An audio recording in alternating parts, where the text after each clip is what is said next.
রাগে পাগল এক খুনি বড় একটা শক্ত তামার মূর্তি বানালো। মূর্তির ভেতর লোহার গুলি ঢুকিয়ে দিল। ওই খুনি সবকিছু করছিল একজন বৃদ্ধকে মারার জন্য, যার শরীর ছিল লোহার মতো শক্ত। এখনো পর্যন্ত কেউ তাকে হারাতে পারেনি, কেউ তার দুর্বলতা খুঁজে পায়নি। শুধু শরীরের দুর্বল জায়গা চিনে আঘাত করলেই তাকে হারানো যেত। খুনি টানা 2 বছর প্র্যাকটিস করলো। পড়তে থাকা গুলি বিদ্যুতের মতো দ্রুত ধরে ফেলতে শিখলো। তার মনে হলো এবার আমি একদম তৈরি। কিন্তু খুনি জানতো না এই 2 বছরে বৃদ্ধ তার শরীর আরো শক্ত করে নিয়েছে। খুনি আর বৃদ্ধ মুখামুখি হলো। দুজনেই সমান শক্তিশালী। খুনি বারবার দুর্বল জায়গা আঘাত করছিল, কিন্তু বৃদ্ধ ছিল খুব চালাক। তার গতি ছিল যেন 25 বছরের তরুণের মতো। দুজন অর্ধ ঘন্টা লড়লো। শেষে খুনি দুর্বল হয়ে গেল আর বৃদ্ধ তাকে মেরে ফেললো। যখন তার ছেলে জ্যাক বাবার মৃত্যুর খবর পেল, সে ভীষণ রেগে গেল।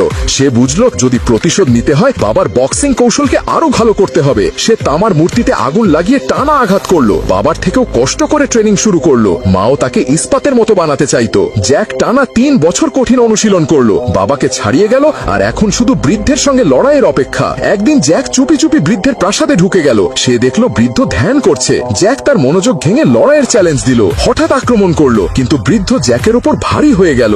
জ্যাক বলল, আমি সেই খুনির ছেলে। বৃদ্ধ অবাক হয়ে ময়দানে নামলো, কিন্তু জ্যাক বারবার ব্যর্থ হচ্ছিল। তার 3 বছরের কষ্ট যেন বিফলে গেল। বৃদ্ধ তাকে মারছিল, জ্যাকও তার বাবার মতো দুর্বল হয়ে পড়লো। বৃদ্ধ তাকে টেনে নিয়ে যাচ্ছিল। ঠিক তখন জ্যাক ঝাঁপিয়ে উঠে বৃদ্ধের গায়ে চড়ে বসলো আর তার চোখ উপড়ে ফেললো।